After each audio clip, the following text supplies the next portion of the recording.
हमारे विभिन्न ज्ञानवर्धक कार्यक्रम देखने के लिए आप हमें अभी सब्सक्राइब करें, बेल आइकन को प्रेस करें ताकि आप देख सकें हमारा कार्यक्रम सबसे पहले। और अधिक जानकारी के लिए फेसबुक पेज को लाइक करना न भूलें।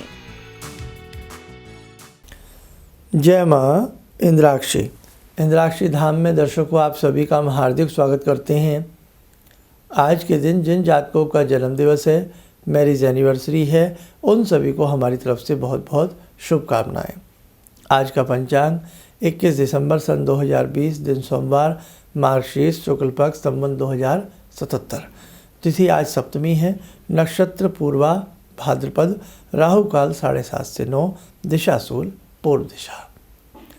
कई बार बच्चे की विद्या अच्छे से नहीं हो पाती है और हम कितना भी उस छात्र को, स्टूडेंट को या अपने बालक को, अपने बेटा को, बेटी को अच्छे से पढ़ाने का प्रयास करें, उसके बावजूद भी वो बात नहीं बनती है।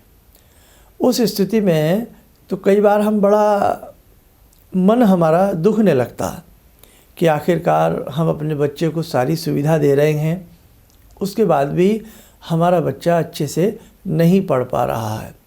और कई बार अच्छे से वो पढ़ भी लेता है तो फिर अच्छे से उसकी जॉब नहीं हो पाती है। क्या कारण है? तो कई बार हम अपने भाग्य को भी कोसने लगते हैं, कई बार हम उस बच्चे को डांटने डपटने भी लगते हैं, है ना। तो देखो भाई, बातें सारी अपनी अपनी जगह हैं, लेकिन कई बार हमारे जन्मांक में, हमारी जन्म पत्रिका में ग्रह ऐसे बैठे होते हैं कि हम कितना भी बच्चे को पढ़ाने का प्रयास करें, वो पढ़ाई की तरफ चलता ही नहीं, पढ़ाई की तरफ ध्यान ही नहीं देता है। और कई बार अच्छे से पढ़ भी लेता है तो अच्छे से उसकी जॉब नहीं हो पाती है कि साहब मेरा बच्चा तो हमेशा टॉपर रहा है, हमेशा अच्छा रहा है, लेकिन इसकी जॉब नहीं हो पा रही है, इसका कार्य नहीं बन पा रहा है, इसका कारण क्या है। उस स्थिति में भी हमें समझ में नहीं आता कि हमें क्या करना चाहिए। तो आइए मैं कुछ जन्म पत्रिका का से आपको समझाता हूँ, आपको कुछ समझ में आएगा। देखो, जन्म पत्रिका में 12 भाव होते हैं, 12 खाने होते हैं। 12 भाव में पंचम भाव और लगन और द्वितीय, 3 भाव बच्चे की विद्या के लिए आप ज़रूर देखिएगा। हालांकि सभी अपने अपने जो भी एस्ट्रोलॉजर हैं, सबका अपना अपना तरीका है, नज़रिया है, लेकिन पंचम भाव तो सबको देखना पड़ता ही पड़ता है कि पंचम भाव जन्म पत्रिका में विद्या का होता है। अब पंचम भाव में ग्रह कैसे बैठे? कई बार ग्रह पंचम भाव में शुभ नहीं होते, जैसे चंद्र के साथ राहु आ जाए, है ना। कई बार बुध और चंद्र आ जाए, हालांकि दोनों ग्रह बहुत अच्छे हैं, लेकिन दोनों की बनती नहीं। तो ऐसी स्थिति में यदि ऐसे ग्रह पंचम भाव के हों या पंचम भाव का स्वामी एक तरह से सही स्थिति में ना हो, उस पर दृष्टि अच्छी ना हो, या वो जन्मजात नीच राशि का हो या अस्त हो, तो ऐसी स्थिति में भी आपके बच्चे की विद्या में व्यवधान पैदा होगा।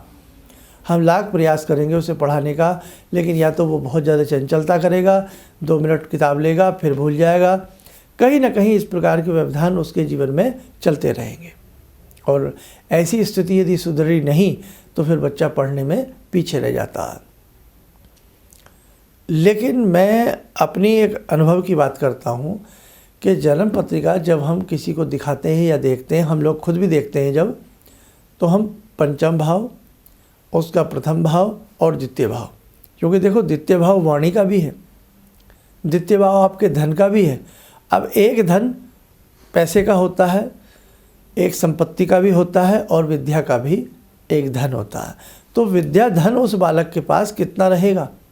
तो मैं जब भी कोई ऐसी कॉल मेरे पास आती है या ऐसी जन्म पत्रिका बनने के लिए आती है, या ऐसी आप लोग कॉल अपॉइंटमेंट लेते हैं, तो उसमें प्रथम भाव, उसका स्वभाव कैसा, ये भी तो देखना ज़रूरी है कि बालक बहुत ज़्यादा नटखट है, बहुत चंचल है, या आलसी है, रोगी है।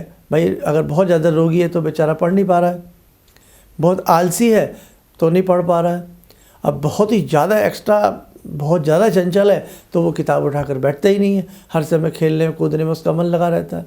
तो बहुत सारी चीज़ें हैं, इसलिए उसका स्वभाव, उसका प्रथम भाव भी देखना नितांत आवश्यक है किसी बच्चे की विद्या के लिए, चाहे वो किसी भी एज में। अब माँ बाप के लिए तो वो बच्चा ही है, चाहे वो 30 साल का हो जाए, बच्चा तो बच्चा ही रहता है साहब, है ना। तो कहने का भाव कि जब भी आप किसी भी एस्ट्रोलॉजर को कुंडली बच्चे की दिखाते हैं या उसके डेट ऑफ बर्थ आप देते हैं, तो प्रथम भाव, द्वितीय भाव और पंचम भाव के हिसाब से यदि आप उपाय करते हैं तो आपके बच्चे की विद्या में 4 चांद जरूर लगेंगे। आज उपाय वाला पोर्शन नहीं है, पोर्शन है कि कुंडली में क्या चीज़ें हमें ख़ास तौर से विद्या के लिए देख लेनी चाहिए। आया समझ में। अब एक सब्जेक्ट, चलो बच्चा पढ़ भी लिया, ये भाव भी अच्छे हैं और बच्चे ने अच्छे से अपनी विद्या को हासिल किया, अब उसको जॉब नहीं लग रही है या उसका प्रमोशन नहीं हो रहा है या अच्छे से बच्चे की सेटलमेंट नहीं हो रही है, उसके लिए फिर क्या देखते हैं, भाग्य भाव, नवम भाव, दसम भाव और एकादश भाव, ये 3 भाव तब देखिएगा। और तीनों भावों के साथ साथ मैं ये कहना चाहूँगा कि 2 भाव पिछले वाले भी इसमें मिक्स हो जाते हैं, द्वितीय भाव और लगन भाव। तो यदि द्वितीय भाव क्या, धन, अब उसको विद्या का धन तो मिल गया, लेकिन उसको भौतिक धन कैसे प्राप्त हो, लक्ष्मी रूपी धन कैसे प्राप्त हो। अब गोचर क्या कहता है उसका, गोचर मतलब जो ग्रह जन्म के ओर होते हैं, और जब हम जैसे जैसे बढ़ते हैं तो आप हमारे मुँह से सुनते हो ना कि अब सूर्य इस राशि में आ गए, बुध इस राशि में आ गए, शनि 2.5 साल के लिए इस राशि में आ गया, बृहस्पति 16 महीने के लिए इस राशि में आ गए। तो ये गोचर होता है ग्रहों का। और ये जो जब ग्रह बदलते हैं ना तो जीवन में बदलाव आता ज़रूर है, चाहे 19 आए या 20 आए, लेकिन आता ज़रूर है। अब उस वक्त में जब बच्चा आपका जॉब ढूंढ रहा है, प्रमोशन के लिए परेशान है, तो उसके गोचर में द्वितीय भाव में क्या स्थिति है और जन्म की क्या स्थिति है। प्रथम भाव उसका चेहरा, प्रथम भाव जो कुंडली का होता है वो चेहरा भी होता है, स्वभाव भी होता है। अब बाई द वे क्या होता है कि हम टैलेंटेड भी होते हैं, ईमानदार भी होते हैं, लेकिन हमारा चेहरा जो है ना वो प्रभावशाली नहीं होता, किसी पर प्रभाव नहीं छोड़ता। अब चेहरे जो होते हैं ये बड़ा अपने आप में एक कहानी को बोलते हैं। यस, आप मेरा चेहरा देखिए, अपना चेहरा देखिए, किसी पड़ोसी का चेहरा देखिए, सबके चेहरों पर एक कहानी हमें मिलती है कि कुछ लोग तो चेहरे देख करके अंदाज़ा लगा लेते हैं। अब यहाँ छोटी सी 1 मिनट के लिए आपको बात थोड़ी सी दूसरी साइड में ले जा रहा हूँ। फिल्म देखिए आप, फिल्में बनती हैं, अब फिल्मों में जब पात्रता दी जाती है, कैरेक्टर्स डिवाइड होते हैं, तो जो जिसको वो एक तरह से विलेन बनाते हैं तो वो देख करके बनाते हैं कि हाँ ये आदमी थोड़ा सा उस टाइप का लग रहा है ना। अब आपने देखा हो जैसे प्रेम चोपड़ा है ना, अमरीश पुरी, तो वो हिसाब से देख के ही बनाते हैं। रंजीत, तो वो देख कर ही बनाते हैं कि कौन किस किस्म से लग रहा, और जिसको अच्छा हीरो बनाना होगा तो वो उस टाइप के चीज़ को लेते हैं। नाट्य रूपांतरण हो, किसी थिएटर पर कोई रूपांतरण हो। अब रामायण की हम बात करें तो रावण का जब चयन किया गया तो देखा गया कि ये रावण लगना चाहिए। तो चेहरा बोलता है, चेहरा एक बहुत कहानी को रखता है अपने अंदर समाये हुए। तो इसलिए हमारा बच्चा सब कुछ अच्छा है, हम बहुत अच्छे हैं, लेकिन हमारे बात का प्रभाव, ऐसा बहुत लोगों के साथ होता है कि बहुत टैलेंटेड होते हैं लेकिन उनकी बात का दम नहीं होता, उनकी बात को कोई समझता नहीं, उनको कोई मानने को तैयार नहीं होता। तो कहीं ऐसी स्थिति तो नहीं। तो क्या समझे, द्वितीय भाव, पुनः प्रथम भाव और उसके साथ साथ भाग्य भाव, दसम भाव, लाभ भाव, एकादश भाव, ये 5 भाव बड़े इम्पोर्टेंट होते हैं कि हम उस बच्चे को क्या उपाय कर सकें।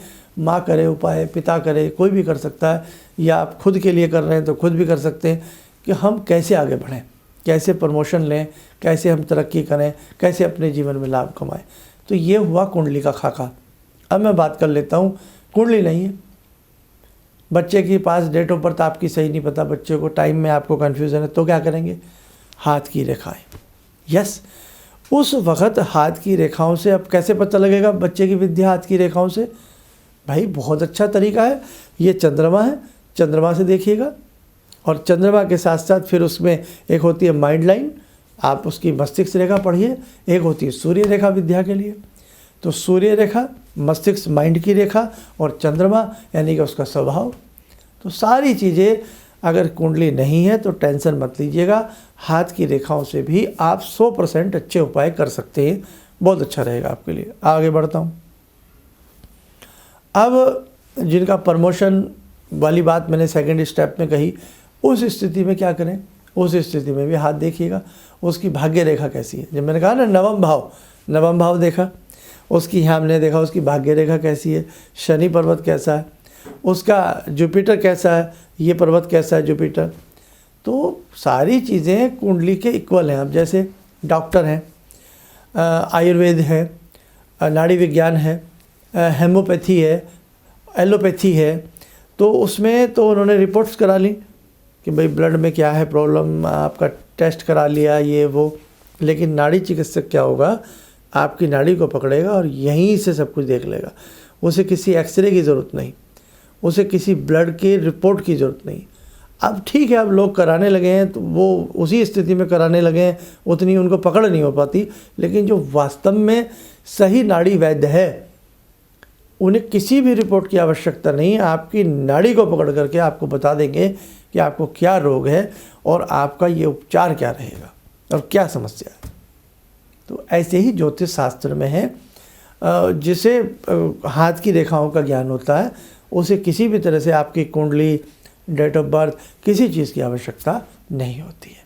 तो भाई आज मुझे यही समझाना था कि यदि आपके जीवन में, आपके बच्चों में ऐसी समस्या आपको दिख रही है, जीवन में आपके खुद के ऐसी कोई समस्या आ रही है, विद्या को लेकर, प्रमोशन को लेकर, किसी भी चीज़ को लेकर के, तो उसके लिए आपके बहुत अच्छा तरीका है, आप ज्योतिष से या पामिस्ट्री विज्ञान से बहुत अच्छा लाभ उठा सकते हैं।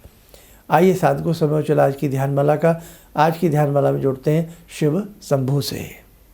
ॐ आत्मा त्वं गिरिजामति सहचरा प्राणा शरीरं गृहं पूजा ते विषयोपभोग रचना निद्रा समाधिस्थिते संचारा पदयो प्रदक्षिण विदेः श्रोत्राणि सर्वागिरो यद्यात् कर्म करोमि तद्दखिलं शम्भोस्तवाराधनम् चन्द्रोद्भासितशेखरे स्मर हरे गंगाधरे शंकरे सर्पे भूषितकण्ठकर्णविवरे नेत्रोत्तवे स्वानरे दन्ते त्वकृतसुन्दरां वरदरे त्रैलोक्यसारे हरे मोक्षार्तिं कुरु चित्तवृत्त्यमचलं मन्येस्तु किं कर्म वे वन्दे देव उमापतिं सुरगुरुं वन्दे जगत्कारणं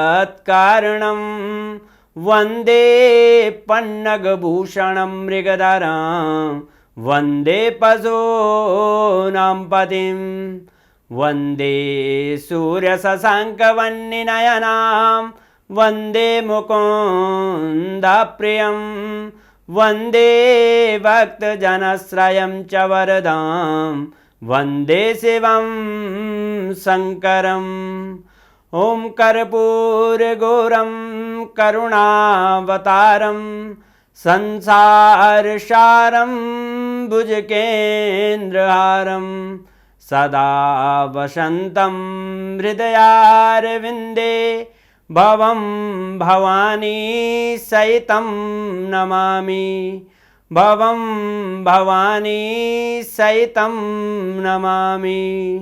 कवच बना लें, ध्यान करें, शिव शंभू का आशीर्वाद हम सबके ऊपर बरस रहा है।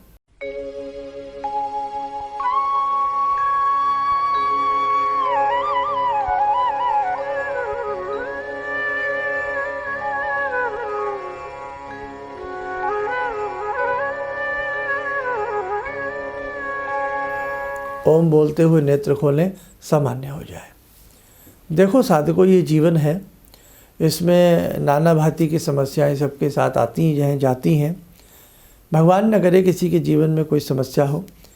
यदि आप हमसे किसी भी तरह का कोई ज्योतिषीय परामर्श लेना चाहते हैं, आप कहीं भी रहते हैं, देश में विदेश में कहीं भी रहते हैं, आप हमारे संस्थान से ये लाभ उठा सकते हैं। उसके लिए आप कॉल अपॉइंटमेंट ले सकते हैं और उसका क्या प्रोसीजर है, उसके लिए सुबह 10 से शाम 6 के बीच में आप लोग कॉल करके किसी भी समस्या के बारे में डिस्कस कर सकते हैं। कहने का भाव, पहले आप अपॉइंटमेंट लीजिएगा, फिर आप उसके ऊपर हमसे डिस्कस करें।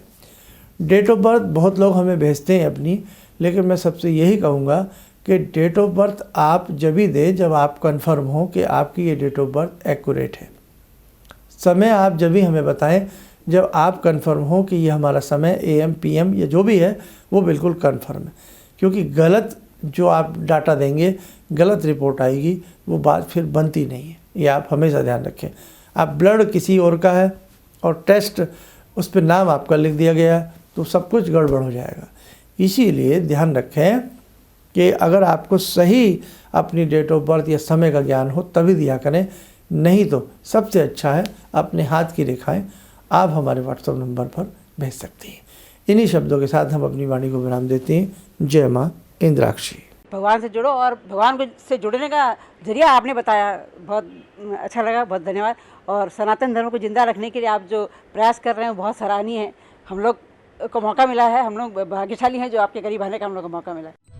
किसी भी समस्या के समाधान के लिए मिले प्रसिद्ध हस्तरेखा एवं वास्तु विशेषज्ञ प्रोफेसर धर्मेंद्र शर्मा जी से। नोट: शिविर में भाग लेने हेतु एवं व्यक्तिगत रूप से मिलने के लिए कॉल करने का समय सुबह 10 बजे से शाम 6 बजे तक। हमारे विभिन्न ज्ञानवर्धक कार्यक्रम देखने के लिए आप हमें अभी सब्सक्राइब करें, बेल आइकन को प्रेस करें ताकि आप देख सकें हमारा कार्यक्रम सबसे पहले। और अधिक जानकारी के लिए फेसबुक पेज को लाइक करना न भूलें।